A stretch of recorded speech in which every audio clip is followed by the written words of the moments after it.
Hello everybody, this is just a short video to show the latest features that I added to the timeline. To recap, so I don't know if you noticed, but there's a new track panel here where you can give it a name, like a path, and you can choose a type. And then, well, the spread it's not really implemented yet, but will be. And then you can create this new track. And here you can just place your keyframes. Okay, so other big feature that was missing was like how to create other kind of keyframes. So these are like normal keyframes. Let's say we want to create a live value input keyframe, and is here the possibility to create new keyframe, live value input. Again, we can choose position, duration, input pin, and I create it, and there you go, find it here. So it's directly connected there. Obviously, I can enlarge it, and there you go. So as you noticed, also there is this bar here, which is basically the selection, the editing area, and it's also I can drag and select a portion of the time, and this allows me also to create, when I create a keyframe, a layer keyframe, for example, you see that it already picks the the right position and duration that I selected. So I just need to, well, in this case, I rename it because there's already an input pin with that name, and I can create a layer input pin, which is will be that one. As you notice, also there's the input pin name showing up into the keyframe when I over them to simplify the research. And okay, what else? Well, I guess you noticed we have some nice snapping working at the interface level. So obviously it's adaptive to the zoom, and yeah, I guess this facilitates a lot the interaction. You can disable it actually from the options, and you're back into your smooth editing. Yes. So what else? Well, big feature, undo, redo. Oh, that happened.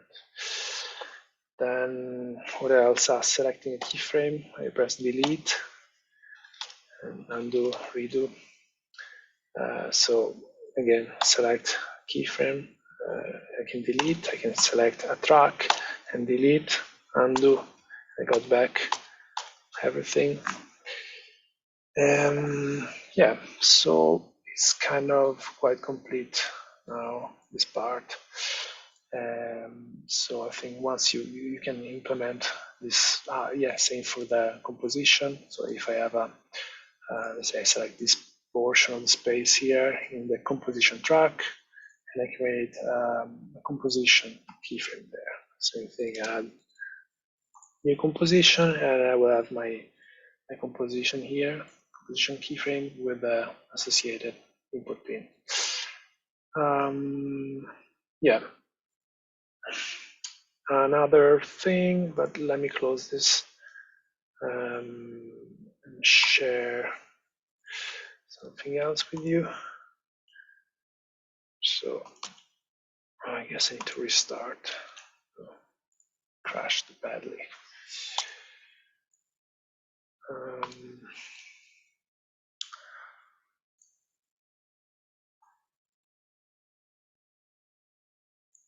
Okay.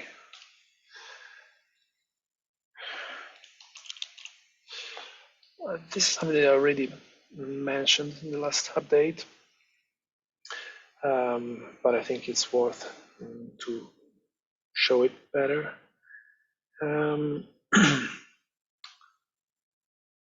Basically, is the proper management of time and clocks. As you see now, we have this Kairos clock, can stop, play, can interact with from the patch, but also from the UI.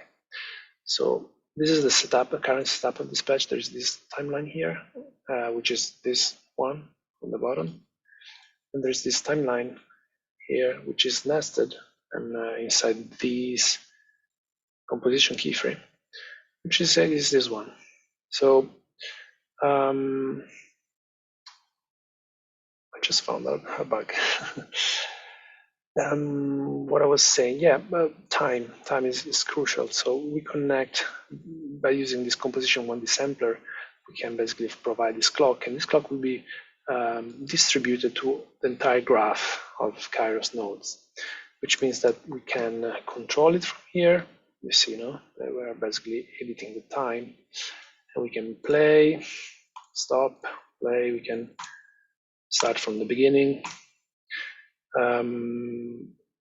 Yes, so as you see, when I play here, up here I see a time which is red and is negative because basically we are before the beginning of this clip, which is sampling this other timeline. So as you see here, we will start to see the time when we are inside, okay?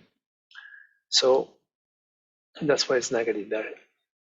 Obviously, if I edit time here, I will basically edit time into this local time space. So the one below here will react accordingly. So if I move to 0, if I reset to 0 here, I will basically go to the beginning of the clip because it's a local relative time, and this is the global time. Yeah, so this is the way to we use clock and how it's shared across all the compositions. Yes, I think that's it.